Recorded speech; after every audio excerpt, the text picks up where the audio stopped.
rattle, stairs will creak. Your outcome's looking pretty bleak. Thunder booms and lightning crashes, leaving boots filled with ashes. As we lay you down to rest, we read the pages of the Dead Man's Digest.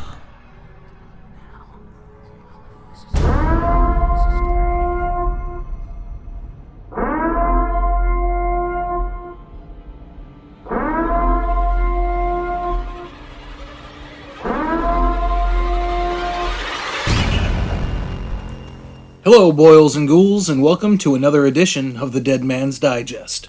This is Darren, and the Spooky Empire Horror Convention that takes place every year in Orlando just happened last weekend, and Mike Aiello and the creative crew of Halloween Horror Nights took the stage to give a presentation about the event.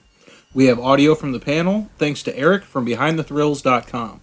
It features some behind-the-scenes info and some really cool stories, one in particular about an unused icon that I hope they find a way to incorporate into the event in the future. But before we get into that, Universal announced Tuesday that Jack is back. Jack Schmidt, no relation.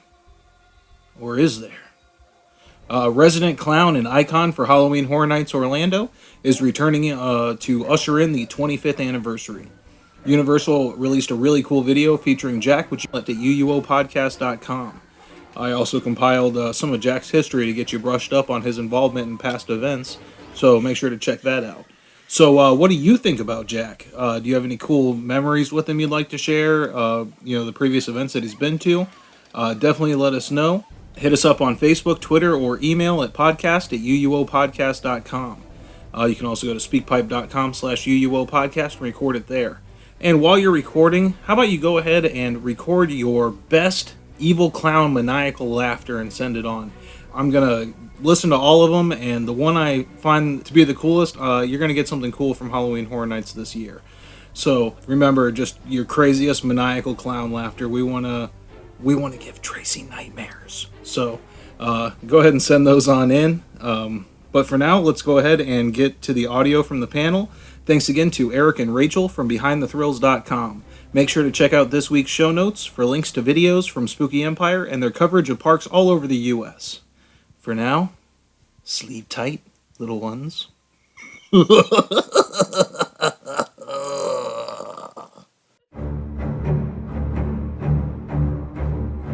Orlando Halloween Horror Nights!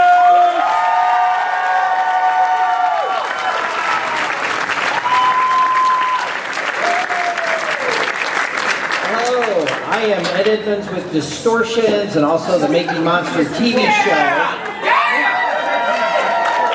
You know, Marsh and I have experienced a lot, done a lot over the last 36 years, but it's pretty darn puny compared to Universal Studios.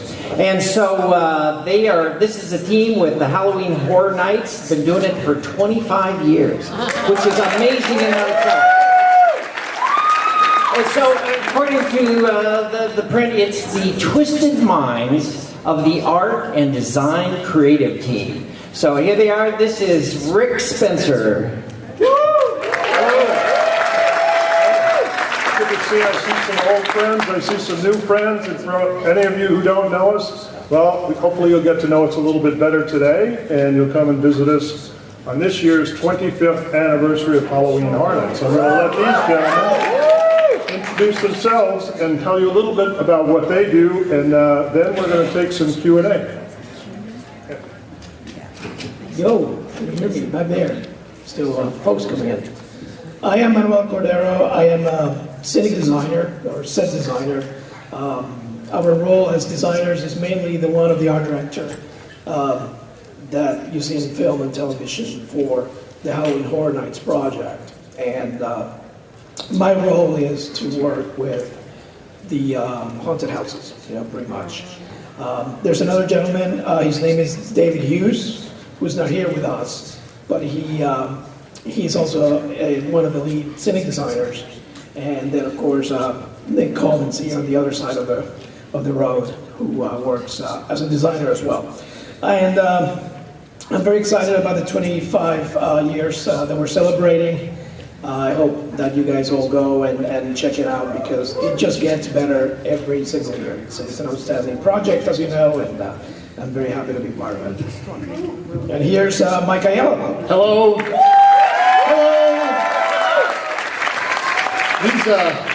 These chairs are really comfortable. These are way more comfortable than we should be allowed to sit in. They are chairs that I don't exactly know how I should sit in them. I'm in heaven myself. I feel like I'm laying so far back, like I should be watching something. This is weird. All right, I'll sit here up here like this. Ah, that feels better. Yes, that feels better. Hi, I am Michael Aiello. I am the Director of Creative Development for Universal Orlando Entertainment, which means our team is responsible for all of the live shows, live performances, marquee events that happen at Universal Orlando, with one of those things being Halloween Horror Nights. So you know about it. Great, cool.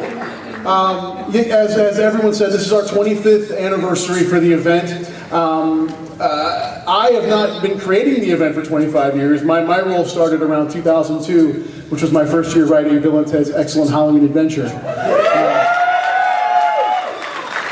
That was fun. But I came to the event every single year. Fright Nights, through the first year I was actually a character in the event. I was a character in 1997 in a maze called Hotel Hell. Oh, yeah! I popped out of a washing machine 88 times an hour, and I loved it. And that's kind of where I caught the bug of Halloween Horror Nights, wanting to work the event in any capacity as possible. I did Chainsaw Drill Team for a year or two. I was the captain of the Frightanic. It was awesome. I was in, they had the wheel and everything, and they had, rain and things behind me, and I'm screaming, near, far, wherever you are, at the top of my lungs. I got in trouble for that. But it was awesome. And then in 2002, I was given the privilege of co-writing Bill and Ted's Excellent Halloween Adventure, and that was kind of my way into the creative side of Halloween Horror Nights. From that year on, I did Bill and Ted from 2002 until 2010, wrote and directed the show 2010. But in between there, creating a lot of the mazes from 2005 until present day, helping the team create some of the amazing mazes and street experiences that we have at the event. It's an awesome gig. And I love every single minute of it, and I love all these guys up here, and the hundreds of people that work on the event year after year that aren't up here with us. They deserve just as much accolade and praise because they work so damn hard on that event. So many designers and prop builders and makeup artists and lighting specialists and you name it. I mean, it is an army of people that put this event on year after year. It's a year-round process. We start as soon as the event closes. Before the event closes, we're already creating the next year's event, or we're getting things rolling for the next year. So it is an awesome cycle that we go through every single year, putting this thing on for the amazing people who attend it every single year. So thank you for being here. I'll pass it over here to my good friend, Mr. Michael Burnett. How you doing, Mike? Hi everybody, my name is Michael Burnett. I'm the makeup designer for Universal Orlando. I started back in I grew up in California, so I've been a huge fan of Universal since I was a kid. I got into this through the horror movies. Of course, Frankenstein and The Mummy and The Wolfman, all that inspired me. I started working in Universal Hollywood, so this will be, I started working in Universal Hollywood in 1985, so it's been 30 years now for me with Universal. And this will be my 12th Halloween in Orlando. So I get to work with, and like Michael said, we do events throughout the year, including makeup. We do Mardi Gras, and Grinchmas is a real big one for us with the Who's and the Grinch, as well as the shows in the park, Beetlejuice and Olive Oil. We do so. We're doing makeup all the time, but Halloween is, of course, the big one for us. And I got a great team of makeup artists that I work with to do that. And so I'm really looking forward to the 25th and all the cool stuff that we know about, that we can't tell you about, but you'll get to see really soon. Tell us a little bit about some of your staff. What else do they do? Well, we have about 60, 65, 70 makeup artists that are seasonal makeup artists that work with us, throughout the year. But some of them, we've got about 6 of our artists that were on Face Off. If anybody watches Face Off, it seems about every season, every other season, we've got somebody from Orlando. So it's we got a really great team here. We're really lucky to have that group. So I'll pass it over to Patrick. Awesome. Hey everybody, how's it going? Good. These chairs are far more comfortable than we should be allowed to sit in. I'm Patrick Braillard. I'm one of the show directors from Creative Development in Mike's group, and one of my jobs is to create the mazes for Halloween Horror Nights. Working with the set designers and all of the amazing people in the art and design department within the entertainment division is a dream come true. It's literally the best job on the planet. I have been working with Horror Nights in particular since 2007. I was performance captain for the Streets. And then in 2008, I came back and was a show director for the Houses. And then in 2009, was invited back not only as a show director for the Houses, but also as part of the concept team. And I've stayed on the concept team ever since. With a small stint as the show director and writer for Bill and Ted in 2011. I'm the only show director and writer to ever do it for 1 year, so I'm the answer to a trivia question. It's true. It's very, very true. It's true. I was gracefully asked not back. And that's okay. That's okay. Because it allowed me to come back to the Houses, which is a blast. As far as... that man has 12 years. I have 1. No, but what Mike said couldn't ring more true. He said there's literally hundreds, if not thousands, of people that work on this event, and it's true. Horror Night starts as a very small thing. It starts with 3, 4, 5 people in a room for weeks on end, batting around ideas and putting things on paper, note cards, people yelling at each other, screaming, lots of food. And then it eventually works its way through the design process and collaboration process until finally every single person working at Universal Orlando at some way, shape, or form has their hands in Halloween. Everybody works Horror Nights. It doesn't matter if they are working during the day doing direct sales for Horror Nights or they're popping out of a washing machine 88 times an hour. I mean, it really is a property-wide event.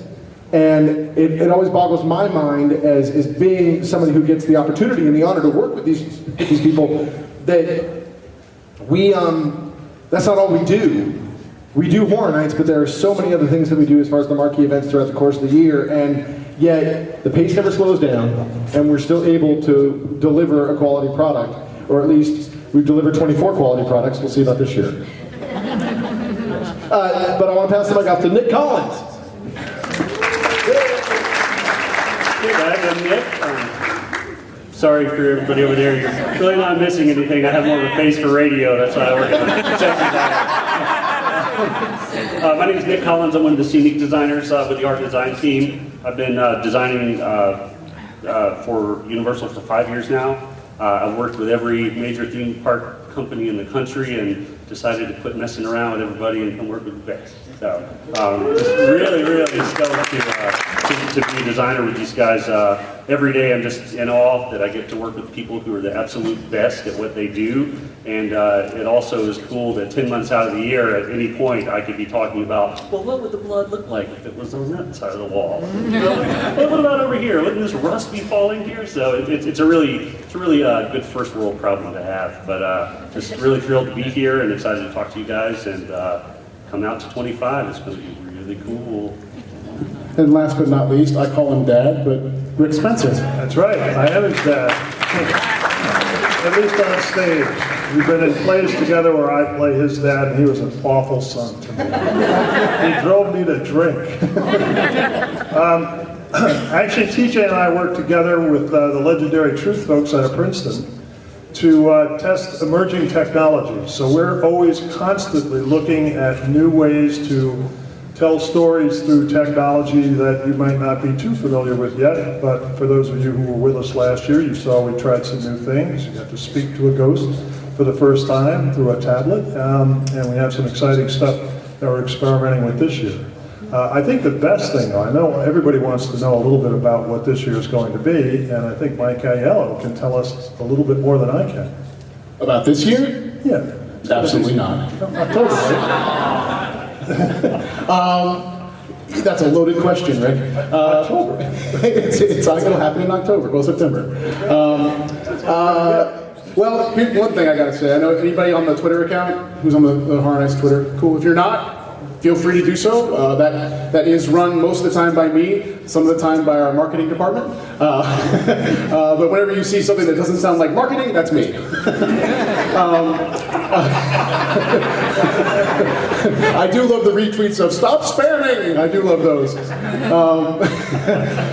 But if you've been on the Twitter feed, you've seen some things kind of happening over the last 24 hours. Some popcorn boxes going out and some weird lettering and bits of website links and things like that I think eventually pointed to there's a corridor, I think, picture that's out there right now of a corridor. One thing I have to state, unfortunately, I had things to show via screens that are up here that obviously are not intended for any sort of use, because I cannot hook up my laptop to any of this. Who knew? So unfortunately, the things, some of the videos I had planned to show, I can't show. I know. I'm sorry.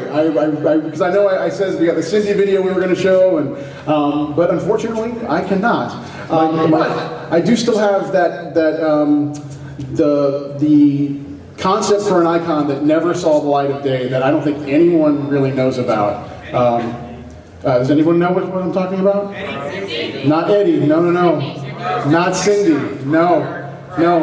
This is a concept by the name of, it was called Crow. It was a 2-page draft that I wrote in December of 2007 that would have connected Carnival of Carnage to the next year's event. But that year became Bloody Mary instead. And no one has really even heard this. Patrick, I think, read it a couple of years ago. I haven't even read it or looked at it in probably 7 years. So I'm going to read it for you guys today, if that's okay with you. Yeah. Is that all right?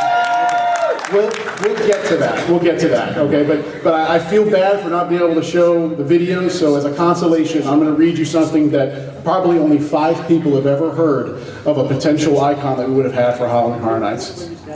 Yeah, we need like a campfire. Yeah, I can just pull my laptop and we can all kind of gather around. I'm sure the fire marshal will love that. It's safe to say that's as close to Cindy as they're ever going to get. Yeah. In this bag, yes. We keep her in here. She's in there. So while you do that, I'll tell a little bit about what happens when a complete campaign gets trashed at the last minute. If you want to go ahead and get Okay, yeah. Well, so, why don't we do some Q&A and then we'll do that as like maybe a finale. Okay. All right. Yeah. I'm sure you have questions. So we have one microphone here, and I've got one I can run back if someone wants to raise their hand with a question. I'll come by. Oh, stand by. We've got one right here. Why don't we do this? If you guys have a question, why don't we go from the back? We'll do this Comic-Con style. There's a mic here up front as well, I think. There's a mic right there. If you've got a question, why don't you line up at that mic, and then we'll do it that way. That'll be efficient, and we'll be able to get to as many people as possible. Does that mean I can sit on the stage? You can sit in the comfy chair, Rick. Is that mic on? Yes. Yes! That works! It works! As an aspiring artist who always loved Halloween Horror Nights, Bloody Mary was actually my first year I went. How do you guys get into the business if you want to try to get into the business?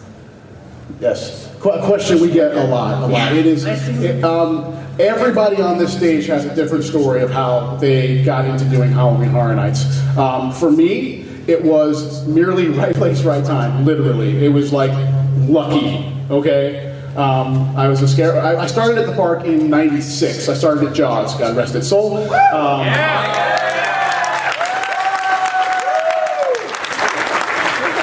We're coming home. I still know the entire thing. I know the entire thing. I was in Ride and Show for the first 2 years of my career at Universal. I worked at Nickelodeon for a little while. I basically was told by my supervisor, "You're changing the script too much. I don't want to fire you. Please go audition for entertainment." So I did, and got a job at Game Lab at Nickelodeon Studios. working there as a lab assistant, taking people on tours of the studio where they used to film, Clarissa Explains It All, and Kenan and Kel, and all that, and do the Double Dare, the Lick 1000, all those things. And then I did Blues Brothers for a long time. I was in Elwood and the Blues Brothers show at Universal for years and years and years. And then being a scare actor kind of, again, caught the bug. And I wrote a script out one day for Bill and Ted on my breaks. And this was back when we could actually accept things from people, which we're not allowed to do anymore. But this was before that time. I basically just handed a script to a show director at the time. His name is Michael Roddy. I'm sure he's a really cool guy. Good friend of mine to this day. We are brothers from another mother. And I handed him this Bill and Ted script and said, hey, if you like it, great. If you don't, throw it away. It doesn't matter. I can't do anything with it. So here, please take these thoughts. And about a week later, I got a call in my green room at Blues Brothers saying he wanted me to come in for about 6 hours and help him write the last half of the 2001 show. And I came in and did it, and it was awesome. And then Michael Roddy moved away from Universal to pursue other things, and I was the only one in the books next to the Bill and Ted line in the budget. So they called me and a guy named Kenny Bobble and said, hey, we want to bring you back in to write Bill and Ted again. Oh yeah, which part? The whole thing. And that was it. That was literally it, because my name was still on the books from the year prior for 6 hours. And that was my in at Art and Design. It was how I made all these wonderful friends and just grew in art and design. Just writing Bill and Ted and said, hey, let me take a crack writing a maze. And in 2005, for the 2006 year, the Sweet 16 year, I developed half of the mazes. Roddy was back at that point and wrote the other half of the mazes. And it just was this kind of progression, but it was lucky, and everybody else has a different story, What specifically are you interested in? The design portion of the mazes itself. Like the scenic part? Yeah. Yeah, I can talk a little about the way to, like in my case, I ran into Halloween Horror Nights out of practicing my career as a set designer. And what a wonderful thing that happened, right? But prior to that, I had worked on TV, film, theater. I have a theater background, and I studied set design, both my bachelor's and master's in it. So I'm a little more of a traditional professional in that I did all those things that your parents tell you that you should do. You have to go to school and you got to do that, and I did. But I wanted to put them into practice. It's not only training that is going to get you there, but you have to be proactive. You have to know where you're going to be. So if you're planning on designing, taking interior design, architecture, set design, do so, keeping in mind that eventually you would like to do a project like this, and then apply your knowledge and your contacts. And I mean, it's a bit of a long road, but it's not that long because it really is worth it. It really is worth it. And then the satisfaction of applying the theater, the film, the television theories into Halloween, it's outstanding, because if you really look around when you go into those mazes, you see all of those disciplines manifested into them. And now more than ever, because we're getting so detailed, we're getting so, so critical with ourselves, with our process, that, the fact that you're thinking about studying it, it's the way to go. So I really, I don't know if any of you guys want to add on to this. Well, I can add something just as far as the scenic goes. In addition to the training and being, familiar with what, scenic design is and just good rules of design, there's a saying called success leaves footprints. There's no reason to reinvent the wheel. If you want to be a set designer, look and see what set designers do. There are lots of forums. You can see lots of pictures of the kind of work that we do. People come up all the time and they're like, oh my gosh, I would love to design houses for Halloween Horror Nights. And I'm like, well, do you have any sketches? And they're like, no. It's like, well, if you want to do it, show me that you want to do it, and do it just the same that Mike did. I mean, he wrote a script, not knowing if anybody was going to, want to produce it or anything, but do some designs, make some sketches so that people can look at your work and see that you're really serious about doing it. Because if someone does randomly say, okay, you don't have any work to show, but we'll give you a chance. And you're like, well, I really don't know how to do it. And you're like, well, that one opportunity was wasted. So be ready if somebody says, okay, let's see what you can do. Yeah, well, fortunately, there's no Halloween Horror Nights 101 in college. Maybe we should start that. Hell yeah. Hell, we should start one. UCF. Now, I will say that we got to have these chairs, though. The traditional road, as far as in any principle, as far as whether or not it's design or it's acting or it's directing or writing or whatever it might be, two kind of things that just sparked up is that one, success does leave footprints, and you need to make sure that whatever your art form is, whatever medium it takes, whether it's painting, sculpting, whatever it might be, you have to do it. It's not enough to just say, I want to be a writer or I want to be a painter. You should be painting or writing all the time. If not on a piece of paper or in a computer, then in your head. I can't tell you how my car drives home are just filled with nothing but notes in my head that I can't wait to spill out onto a page, because that's what I need to do. And secondly, everybody thinks that they need to go from 0 to 60 in like 2.6 seconds, and nobody here or in art and design got to where they are overnight. It just didn't happen. As lucky as we might be, and I consider myself one of the luckiest people that work in art and design. Because like Mike, it was a right here, right now, kind of right place kind of thing. But when I graduated from college, I have an undergraduate and a graduate in theater, the traditional road like Manuel, and I said after I graduated that I wanted 10% of my earnings, whatever they might be, to come from my art. And the next year, I said I want 25% to come from my art. And the next year was 50%, then 75, then 100.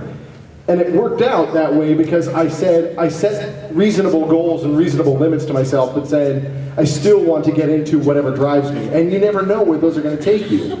You might say that you want to design Halloween Horror Nights, but how do you know that you don't get into a carpentry shop in traditional theater and you find out that that's your outlet? You won't know unless you search it out. Yes. I want to piggyback on that, and what he said is absolutely correct. You've got to practice your art. How many people out here would be interested in being makeup artists? Because that's my area. All right, cool. I interview all the makeup artists for that position, and I will get people who come in and who went to makeup school, 5-6 years ago, and they'll show me the pictures, and I'll say, well, what have you done since? Well, I haven't done anything since. And it's like, if that's really your passion, you've got to do it. When I got into this, and my background's a little different because I started doing this in the 80s when the horror thing kicked off, and I was living in California. I was in college, and I was a theater major, and there weren't a lot of people doing special makeup effects, so I got really lucky and got in and got to work on things, because there weren't anybody else. It's like, well, you know what plaster is? Here, come over here and make this mold, But when I wasn't working on things or doing school, I was doing my own projects in my parents' garage. I don't think they parked their car in their garage from the time I was about 8 years old. It was taken over we turned it into a haunted house on Halloween, but I was always, if I wasn't doing that, I was working on it. And I've hired a lot of people. In fact, several of the people who are on Face Off, or I know at least one for sure, never was trained, was hired at Universal as a character, got into makeup, and practiced it on his own, and is now one of our best makeup artists. So, but if you're not practicing it, you're not going to get better. Let's take another question. Thank you. Thank you so much. Hey, Mike. Everybody. My middle name is Mike. I know you guys have done some houses on video games like Silent Hill and Resident Evil, and you're always looking for varied locations and different characters you can use. But I don't know if you guys have checked out Dark Souls or Bloodborne or anything like that. I play video games all the time. I love them. I have a PS4 and a Wii U, and I have a PS3, and I have a original Wii. And I have a 9-year-old son who I can now have an excuse to play video games with. We don't play Bloodborne together, though, unfortunately. He's a little too young for that. But yeah, as far as the types of content where we look at and try and replicate. Because again, for those that who has never been to Halloween Horror Nights before? Is there anybody in here? That's okay. You can raise your hand. It's okay. All right. For the 2 people in here, Horror Nights is really, there's been an evolution since the first year to what we're doing now. You know, the first year was Fright Nights. It was a 3-night event. And it was one maze, couple characters, and it was just to be a weekend, to be a test, and it exploded. We kind of have progressions in the event. So there was kind of pre-Icon era, which is from like 91 until 99, and then in 2000, everything changed. And I'll get to your question, I promise. I'm going to take the long way. In 2000, everything changed. 2000 was the first year that we had an icon for the event, and I'm sure everyone here, except for the 2, know that icon was Jack the Clown.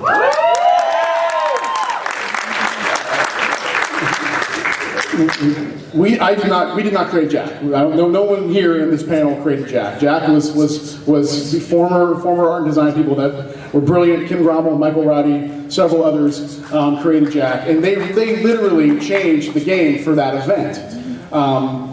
Jack the Clown became his own entity. He became, and the only purpose was to give the event a voice, because prior to that it had been logo driven. It was all, every year had a different logo, but there wasn't a voice for the event. Jack the Clown brought that, as well as the man who has played Jack the Clown since day one. His name is James Keaton, and he's absolutely and he was the other half to that equation. Michael and Kim kind of developed his look. Makeup artists, created his look at that time, but James Keaton brought the voice and the personality to that role. And that became, that kind of worked. So actually it worked really, really well. So every year after that became a different icon that kind of represented the event. And that was what we call kind of the iconic era of Halloween Horror Nights. And that has now shifted into a new scenario where it's a blend of original content and IP driven. Whether it's Walking Dead or Evil Dead or American Werewolf in London or yes. So the event is a balance to it that we try and maintain as best we can, where there's original ideas that we're able to create and present, as well as intellectual properties that are known, that people want to be a part of. They want to experience a 360 environment of Walking Dead. They want to experience American Werewolf in London. They want to experience a Resident Evil or a Silent Hill. And the IP game is always the most difficult one, because not to say the original content's not, but we always crave to create original stuff, because it's all up here. We just want to get it out. The IP game is a different animal, because we're really trying to play into what's popular. It's pop culture. We need to kind of key into what will drive someone to want to come to the event, and something that we feel we can really do something with in a very real and significant way. So choosing the intellectual properties is probably the hardest thing that we go through, because it's also not always us up here a part of that conversation. There's marketing and advertising and brand and insights team doing surveys, and there's these meetings and meetings and meetings we sit in where there's all this data and say, well, if you do this, it'll drive this audience. If you do this, it'll drive this audience. And we're like, okay. Can't we just make something so scary? you just want to make something scary, and so it's this kind of this group collaboration that we were a part of to end up with where the IPs kind of land. Bloodborne's an awesome game. I love it. It's fantastic. If you haven't played it, play it. It's really, really good. Dying Light. I enjoy that one too. That's a good one. Actually, I have that on my game fly right now. It's on the desk. So yeah, there's no one answer for that, because there's so many conversations on what we end up going with as far as the properties that we choose. Video games have been a part of the event. They're also a little more niche as well, we've discovered. Silent Hill and Resident Evil, we felt were great mazes. The general public who may not have played those games or may not be a huge horror fan, didn't respond as well. We do GSAT or surveys at the end of every single maze where we get all kinds of data when someone leaves. Usually it's up right when they leave the event. There are these surveys that are taken. And every maze, every single street, every single bit of content is rated. And we get all that data, and we're like poring over it, going, okay, why did they think this way this weekend? What was different? Oh, it rained. Oh, everything dropped when it rained. Seriously. All the ratings go right down the toilet when it rains at the event, you know. But that's psychological, you know. Those surveys are all psychological. So we really play into all of those things to try and decide what is it we're going to do. You want to see torture? Torture is watching the executives debate whether the high volume, which results in lower GSATs, is worth it. Because they want 40,000 people in the park, but then the GSATs go down. Then they want higher GSATs, which is put less people in the park. That's torture. GSAT is guest satisfaction survey. It is an awesome cycle that we go through, you know. It's not, the creative aspect is a large portion, but you know, the theme park is a business. It's a business, you know, and we're a part of that business as well. But it definitely drives how we create, and also instills in us to create. When we are given the opportunity to create a lot of original stuff, you know, we really want to attack it the best we can. So, thanks, man. Yeah, no problem.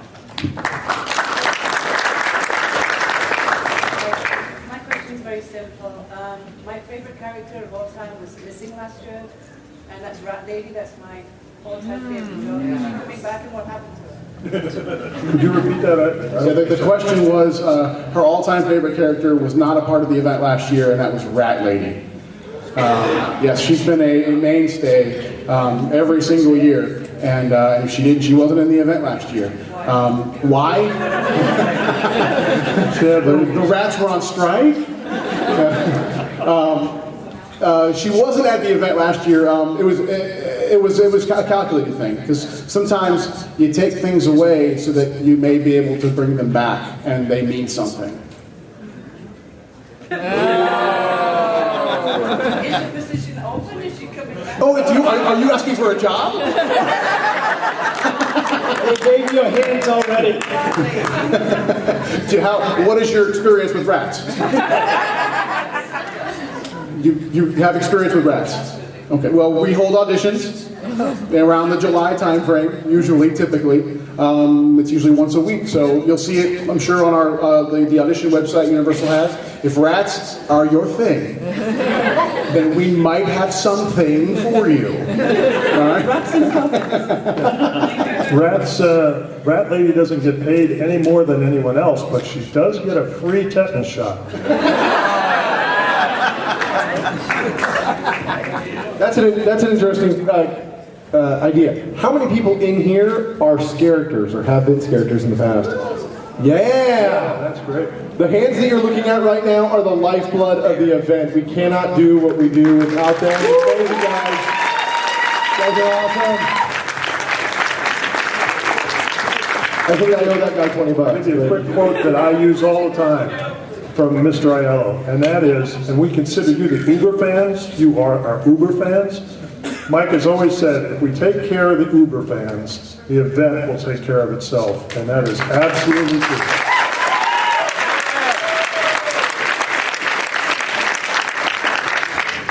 Hi, I have a question for all you guys. I'll stop talking, I'm talking a lot, sorry guys. Last year, Halloween, and then the year before, American Werewolf in London. Awesome, amazing. Will there be, will that pattern of classic horror IPs continue? Like, say, in the future, like the Amityville Horror or Night of the Living Dead, will that continue, making more maces on classic IPs? I'm talking a lot. I would like to think so.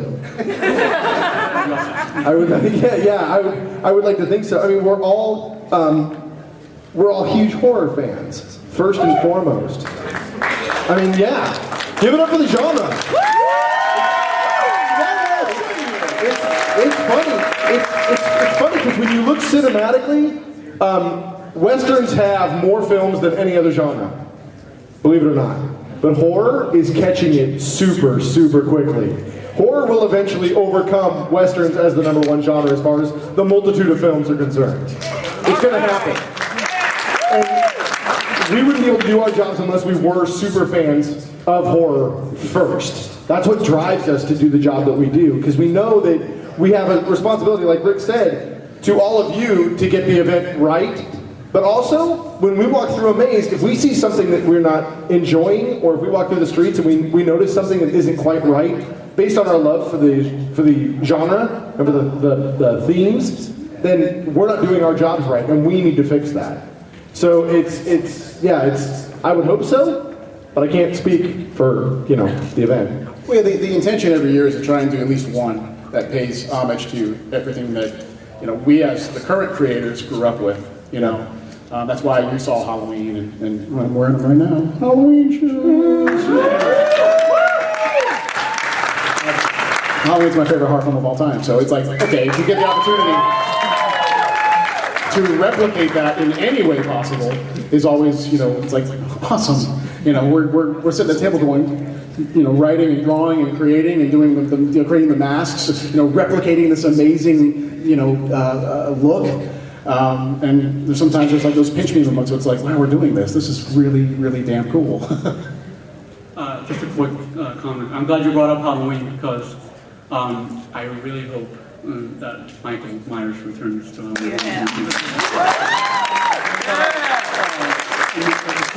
Like Halloween 2, John Carpenter's Halloween 2, in the hospital, that would be amazing. I know Season of the Witch. Hold on. Let's put Horror Nights aside for a second. You just brought up Season of the Witch. That is a really great movie. Here's what happened with that. If they just hadn't called it Halloween, it was just called Season of the Witch, everyone would have been like, that's really good. Yeah. If you have never seen it, because it's like, I'm not going to watch it because Michael Myers isn't in it. Well, you're wrong. He is in it. He's on a TV screen in the film, so he is technically in it. Go watch it. If you've never seen it, I'm getting all like hyped up here. Seriously, see it. It's a good movie. It's a great story. And unique. You don't see that story anywhere else. It's a really cool story. It's the history of Halloween. Absolutely. That's Halloween's tradition. Where it came from. That's right. Which will tie into what I'm going to read later.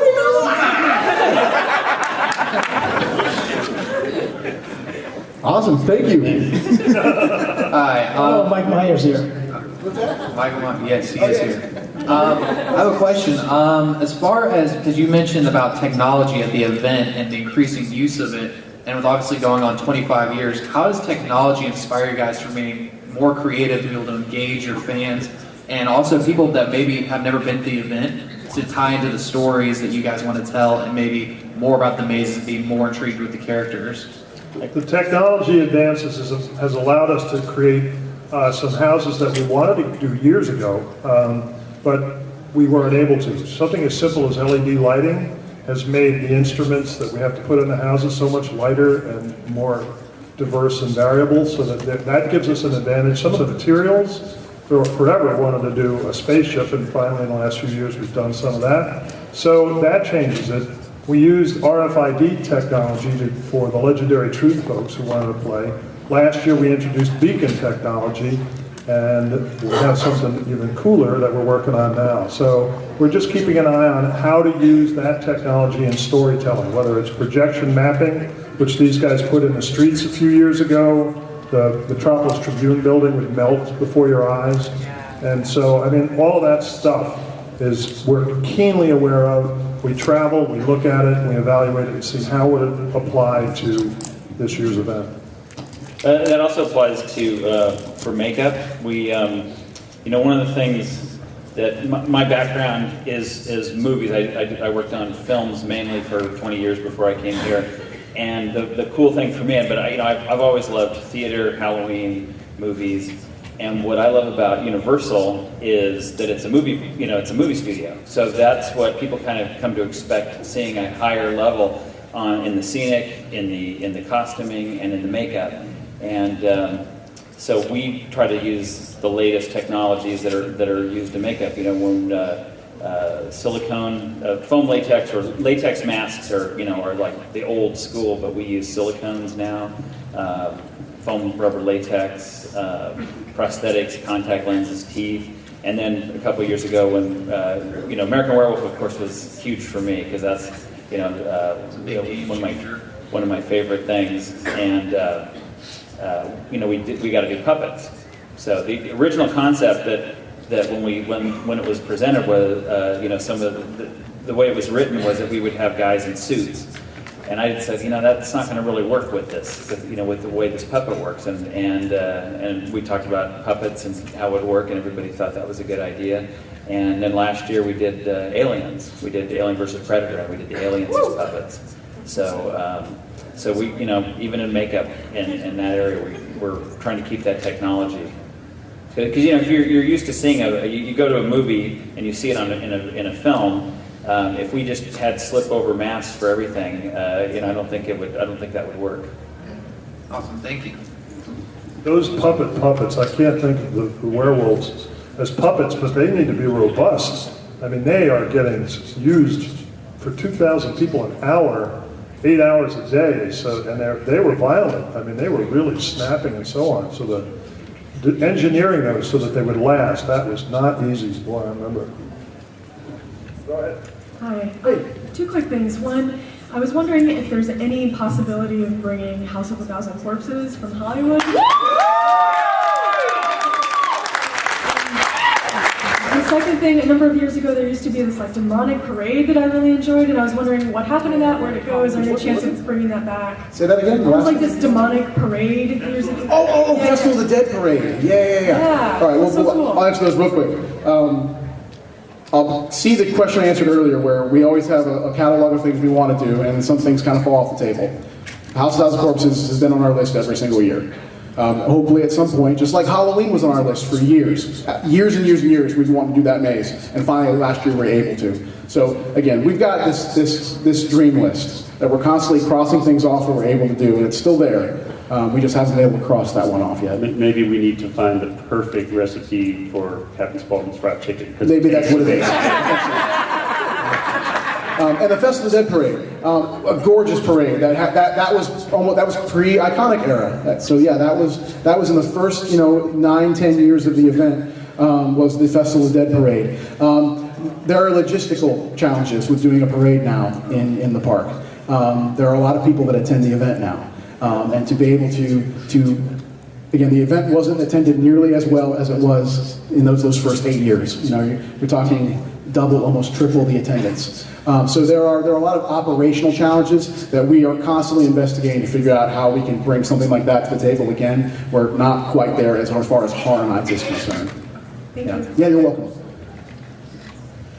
Good afternoon, gentlemen. Hey. I've been going to the event since 2002, and the biggest game changer for me personally was the Legendary Truth, and when that storytelling element came out to the event. And I'm just wondering, 2008 was so immersive and tie-in with the story for that program, for that whole storytelling element. Are we going to see something soon because I know it keeps falling a little bit short and things he's getting a little sidelined sometimes, but is Legendary Truth going to become a prominent force within the event again like it was back then when it first started? I don't know. I'm sorry. I don't know. I mean, obviously we are passionate about Legendary Truth. We love the collective. We have big plans for it, but it's always a matter of business as to whether or not, they want to divert enough funds for us to do it as immersively as we did. I got to be honest, we do that under the radar very often, especially the first few years. No one really knew what we were doing. Now people walk around with Legendary Truth t-shirts all year round. So I keep hoping when I see them pop up at the grill that yes, it will be back, but I can't promise it. Our heart is there. Thank you. Thanks. All right, it'll be the last question because then I'll read this thing. Hi. Hello.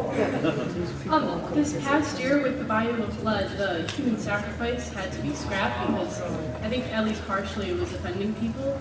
Do you think that's something that could hinder future years? And if so, how would you prevent it? It's called Halloween Horror Nights. Amen. The quick answer is no, that's not going to hinder that.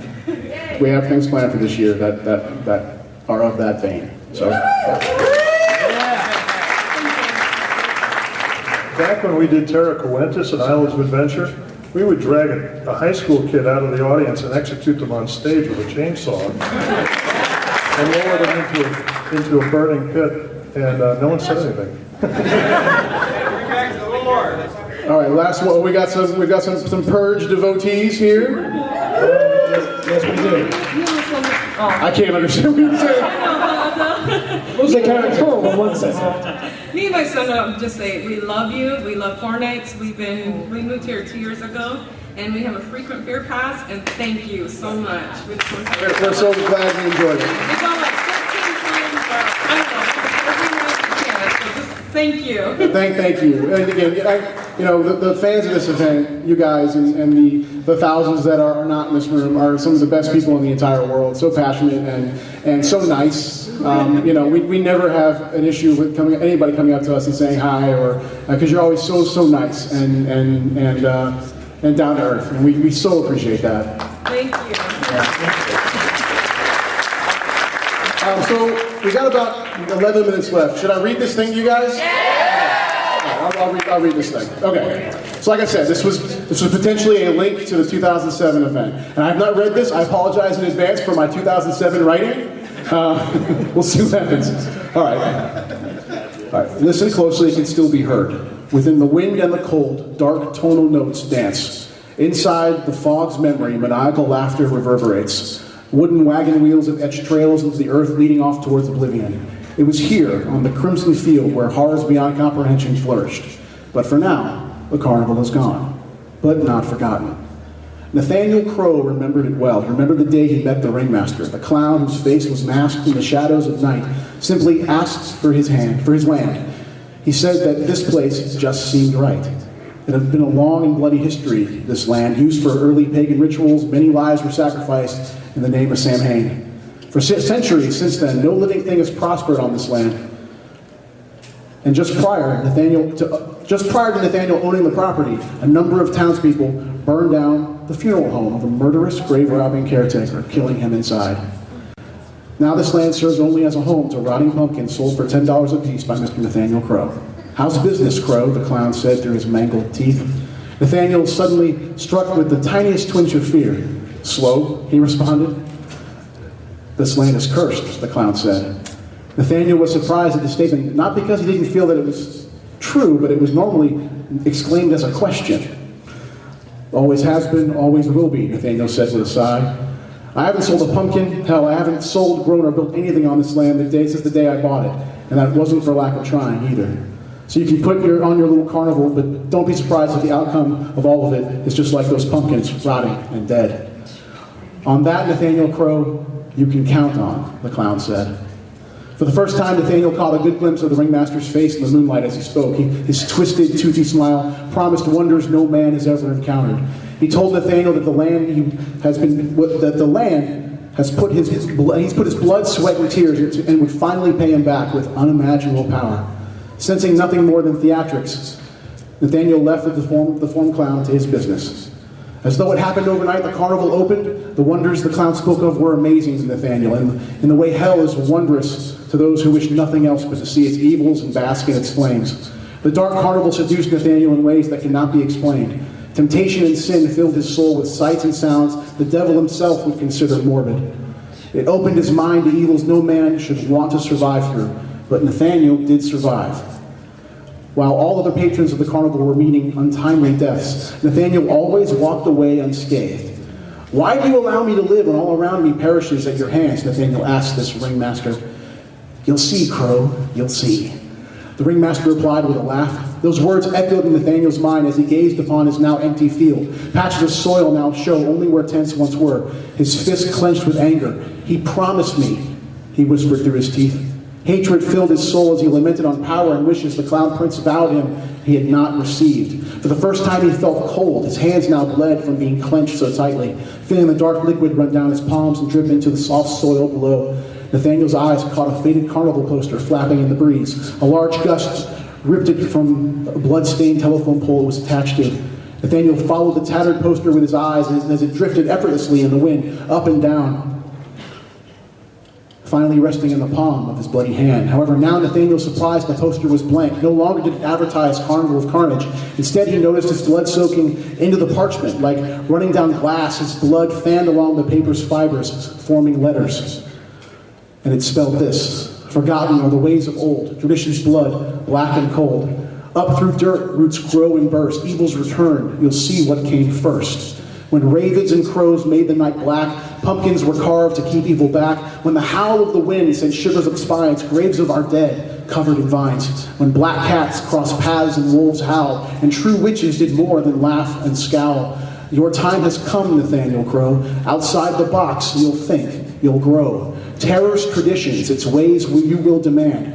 Halloween's true self is at hand. The poem's final words echoed. His mind raced as he tried to sense what he just read. Looking down at the parchment once more, the letters turned back into liquid and raced back to his palms. Nathaniel's mind raced with visions. He heard, think outside the box. Ringmaster cranks a jack in the box. We are the four.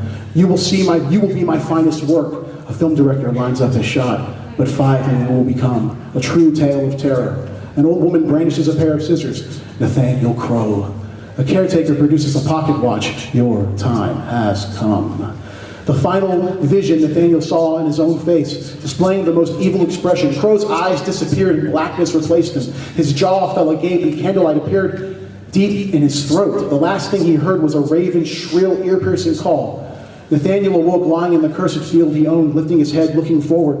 Nathaniel saw something unreal. Hundreds of pumpkins he once sold had been positioned in front of him, all brandished carvings of faces in pure terror, each lit from the inside. The candles burned in varied hues of red and orange. Just behind the rotting patch, hundreds of crows were perched atop a broken wooden fence. Their eyes glowed red, all focused on Nathaniel. And just as the moon crept from behind the clouded sky, every bird in unison cried out and leapt from their perch towards him.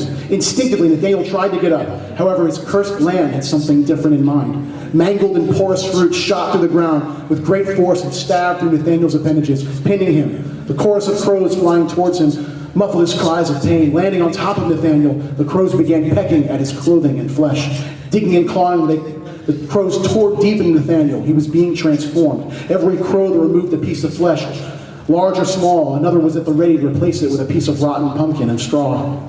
Quickly and meticulously, the crows ripped and replaced Nathaniel's body. The roots of earth that had once imprisoned Nathaniel now began wrapping into his hands and feet, creating earthy claws. While a crow pecked out his left eye, the ground forced Nathaniel into an upright position. Looking now like a grotesque marionette, the birds continued to peck away. His screams slowly transformed from a gritty liquid sound to a deep, resonating bellow as roots ripped through his neck, grabbing his jaw and breaking it, forcing it downward towards his chest. The skin around stretching and tearing as another crow places a candle from a nearby pumpkin into his mouth.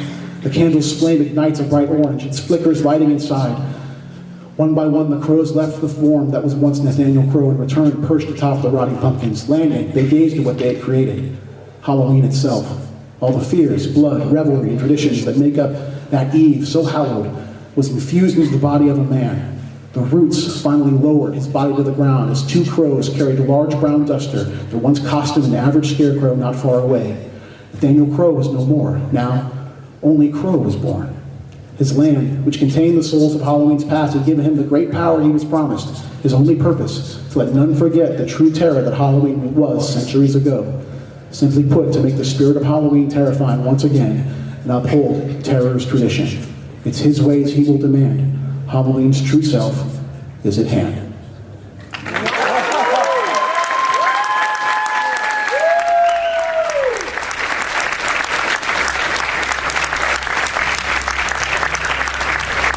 So that's not happening. I appreciate you guys sitting through that. That was cool. That was fun to read. One more major announcement. May 19th. May 19th. May 19th. You're going to find out something May 19th. Thank you guys so much for being here. We appreciate it. Happy Halloween, everybody. Production crew here from Universal Orlando's Halloween Horror Nights.